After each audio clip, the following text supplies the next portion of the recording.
Hello friends, അസ്സലാമു അലൈക്കും. ഉമ്മ ബ്ലോഗിലേക്ക് എല്ലാവർക്കും സ്വാഗതം. ഇതാണ് എല്ലാവരും വിശേഷം. സുഖമല്ല എല്ലാവർക്കും. ഞാനിന്ന് വന്നത് കയ്പക്കായ മുളകിട്ട് കറി വെക്കാമെന്ന് വിചാരിച്ചിട്ടാണ്. അപ്പോൾ അതെങ്ങനെയാണ് ഉണ്ടാക്കുന്നതെന്ന് നമുക്ക് കാണാം അല്ലേ. അതിന് ഞാൻ 2 കയ്പക്കായ, 1 സവാള, 2 തക്കാളി, 4 പച്ചമുളക്, 1 കഷ്ണം ഇഞ്ചി, കുറച്ച് വെളുത്തുള്ളി എടുത്തിട്ടുണ്ട്. കയ്പക്കായുടെ ഉള്ളിലെ കുരുവൊക്കെ കളഞ്ഞ് വൃത്തിയാക്കിയിട്ടുണ്ട്. എന്നിട്ട് അതെല്ലാം കൂടി ചെറുതാക്കി അരിഞ്ഞെടുത്തിട്ടുണ്ട് കേട്ടോ. പിന്നെ ഇഞ്ചി, പച്ചമുളകും വെളുത്തുള്ളിയിലെ ചതച്ചാണ് ഞാൻ എടുത്തിട്ടുള്ളത്. അതിലേക്ക് ആവശ്യത്തിന് ഉപ്പും കൂടി ചേർത്തിട്ടുണ്ട്. പിന്നെ കുറച്ച് വെളിച്ചെണ്ണ എടുത്തിട്ട് അതിലേക്ക് ഒഴിച്ചിട്ടുണ്ട്. എന്നിട്ട് അത് നല്ല പോലെ നമ്മുടെ കൈ വെച്ചിട്ട് യോജിപ്പിച്ച് കൊടുക്കുന്നുണ്ട് കേട്ടോ. അപ്പം നന്നായിട്ട് തന്നെ തിരുമ്പി യോജിപ്പിക്കണേ. എൻ്റെ ചെറുപ്പത്തിലൊക്കെ എൻ്റെ ഉമ്മ ഞങ്ങൾക്ക് എപ്പോഴും വീട്ടിലുണ്ടാക്കി തരുന്നൊരു കറിയാണത്. നല്ല ടേസ്റ്റി ആയിട്ടുള്ള കറിയാണ് കേട്ടോ.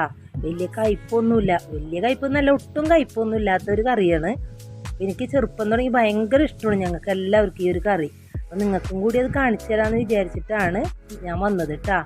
കണ്ടില്ലേ, ഇതേപോലെ നല്ല പോലെ തന്നെ കൈ വെച്ച് തിരുമ്പി കൊടുക്കണം കേട്ടോ. അപ്പം അതിലെ വെള്ളമൊക്കെ ഇറങ്ങി വന്നിട്ടുണ്ട്. നമ്മളുടെ ഇങ്ങനെ ചെയ്യണം എന്തിനാണെന്ന് വെച്ചാൽ കയ്പക്കായുടെ കയ്പ് ഒട്ടും നമുക്ക് കറിയിൽ ഉണ്ടാകൂല കേട്ടോ. അതുകൊണ്ടാണ് ഇങ്ങനെ തിരുമ്പി എടുക്കുന്നത് കേട്ടോ. ഇനി അതൊരു മൺചട്ടിയിലേക്ക് ഇട്ട് കൊടുക്കുന്നുണ്ട് കേട്ടോ. അതിൽ വന്ന ആ വെള്ളമൊക്കെ ഇല്ലേ, അതെല്ലാം ഇതിൽ ചേർത്ത് കൊടുക്കുന്നുണ്ട്. പിന്നെ ഞാൻ ഒരു 1/2 ടീസ്പൂൺ എരിവിലുള്ള മുളക് പൊടി എടുത്തിട്ടുണ്ട് കേട്ടോ. അപ്പം നിങ്ങൾക്ക് എരിവ് കൂടുതൽ വേണമെങ്കിൽ എരിവുള്ള മുളക് പൊടി കുറച്ച് കൂട്ടി കൊടുക്കാം കേട്ടോ. പിന്നെ 1 ടീസ്പൂൺ കാശ്മീരി മുളക് പൊടി, 1/2 ടീസ്പൂൺ മഞ്ഞൾപ്പൊടിയും ചേർത്തിട്ടുണ്ട്. പിന്നെ നമ്മുടെ കോൽപ്പുളി ഇല്ലേ, അത് ഞാൻ കുതിർത്തി തിരുമ്പി അരിച്ചു വെച്ചിട്ടുണ്ട് കേട്ടോ. ഇപ്പം അതും കൂടി നമ്മുടെ കറിയിലേക്ക് ഒഴിച്ചു കൊടുക്കുന്നുണ്ട്. പിന്നെ നമുക്ക് ആവശ്യത്തിനുള്ള വെള്ളവും കൂടി ചേർത്ത് കൊടുക്കുന്നുണ്ട് കേട്ടോ. നമ്മുടെ കയ്പക്കായൊക്കെ ഒന്ന് വെന്ത് വരണ്ടേ, അതിന് വേണ്ടിയിട്ട്. ഇനി അതൊന്ന് നല്ല പോലെ വെന്ത് നമ്മുടെ കറി വറ്റി കുറുകി വരണം കേട്ടോ. നമുക്ക് ഒന്ന് അടച്ച് മൂടി വെച്ചിട്ട് ഒന്ന് വറ്റിച്ചെടുക്കാം കേട്ടോ. നല്ല പോലെ തന്നെ വറ്റി വരണേ. അപ്പം ഇപ്പം നമ്മളുടെ കറി ഒരു നന്നായിട്ട് തന്നെ വറ്റി വന്നിട്ടുണ്ട്. കണ്ടില്ലേ, ഇതേപോലെ. അപ്പോൾ നല്ല ടേസ്റ്റൊക്കെ ഉണ്ട് കേട്ടോ. അപ്പോൾ വറ്റി വന്നിട്ടുണ്ട്. അപ്പോൾ നമുക്ക് ആ സമയത്ത് ഒന്ന് ഉപ്പും പുളിയൊക്കെ ഒന്ന് നോക്കാം കേട്ടോ. എൻ്റെ കറിക്ക് ആവശ്യത്തിന് ഉപ്പും പുളിയൊക്കെ ഉണ്ട്. അപ്പോൾ ഞാനൊരു ചീനച്ചട്ടി അടുപ്പത്ത് വെച്ചിട്ട് കുറച്ച് വെളിച്ചെണ്ണ ഒഴിച്ചിട്ട് അതിലേക്ക് കടുകിട്ട് കൊടുക്കുകയാണ്. അപ്പോൾ നമ്മൾ ആദ്യം വെളിച്ചെണ്ണ ഒഴിച്ചത് കൊണ്ടാണ് ഇതിൽ ഞാൻ കുറച്ച് വെളിച്ചെണ്ണ ഒഴിച്ചത് കേട്ടോ.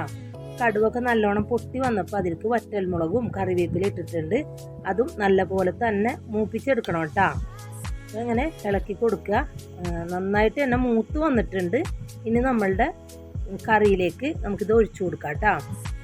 അപ്പോൾ എൻ്റെ ചാനൽ നിങ്ങൾ ആദ്യമായിട്ട് കാണുന്നവരാണെങ്കിൽ സബ്സ്ക്രൈബ് ചെയ്യണേ. പിന്നെ ഷെയർ ചെയ്യണം, ലൈക്ക് ചെയ്യണം, മറക്കണ്ട, എന്നെ സപ്പോർട്ട് ചെയ്യണേ. അപ്പോൾ നല്ല ടേസ്റ്റി ആയിട്ടുള്ള കയ്പക്ക കറി ഇവിടെ റെഡി ആയിട്ടുണ്ട്. നിങ്ങളെല്ലാവരും വീട്ടിൽ ചെയ്തു നോക്കണം. എന്നിട്ട് ഇതിൻ്റെ അഭിപ്രായം എന്നെ അറിയിക്കുകയും വേണം കേട്ടോ.